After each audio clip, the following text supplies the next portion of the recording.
If you invented a time machine and traveled back 300 million years, your first thought would be, I've landed on an alien planet.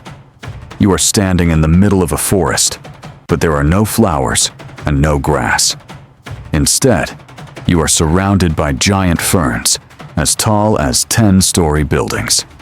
The air tastes strange, thick and heavy. Take a deep breath, and you feel a sudden rush of euphoria. That's because the atmosphere is supercharged with oxygen. But don't get too comfortable. You hear a loud, low hum like a military helicopter. You look up and see a dragonfly, the size of an eagle. You look down, and the ground is moving. A millipede crawls out from under a log. But it's 2.5 meters long, longer than a car. Welcome to the Carboniferous Period, the era when insects were kings, and our ancestors were just pathetic lizards hiding in the mud. It was a paradise for monsters, but it was built on a powder keg. And soon, that keg would blow, sparking the greatest fire in the history of the universe. The star of this horror show was Arthropleura. Imagine a centipede scaled up to the size of a crocodile, covered in armor that a spear couldn't pierce. It was the tank of the jungle. When this beast moved, it snapped young trees like matchsticks just by its sheer weight. In the sky, the Meganeura ruled. This assassin dragonfly didn't hunt mosquitoes. It snatched lizards right off the ground. Even ordinary cockroaches were the size of house cats. Why were they so huge? The answer lies in the air. 300 million years ago, oxygen levels hit 35%. The atmosphere was so dense and nutritious, it literally pumped insects full of energy, allowing them to grow into monsters. But this paradise had a terrible price. Oxygen isn't just the gas of life, it is the gas of burning. With oxygen at 35%, the physics of fire changed completely. The air was like gasoline vapor. Even wet, waterlogged wood would catch fire instantly. But the real problem was on the ground. Trees fell, but they didn't rot. Nature hadn't invented the bacteria to decompose wood yet. The entire world became a warehouse of dry fuel.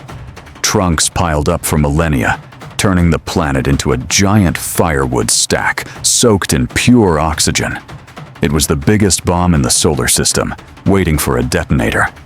And when lightning finally struck a dry fern, the chain reaction began. This wasn't a forest fire, it was a planetary firestorm. In this supercharged atmosphere, the flames burned blindingly white. The heat was so intense, it melted rocks into glass. A wall of fire moved at the speed of a train, devouring everything. For the giant insects, it was the apocalypse. Arthropleura, the armored tank, cooked alive inside its own shell. Meganeuras tried to fly away, but the updrafts of superheated air snapped their wings. They fell into the inferno like paper airplanes. Geologists today find layers of fuson, fossilized charcoal, all over the world.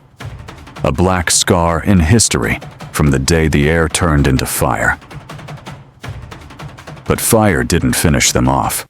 Climate did. The planet began to cool and dry out, destroying the humid rainforests the giants needed to breathe. Their breathing tubes dried out in the new arid air. The monsters began to suffocate. Evolution went into reverse. Nature changed the rules. Survival no longer went to the biggest, but to the smallest. Insects had to shrink or die.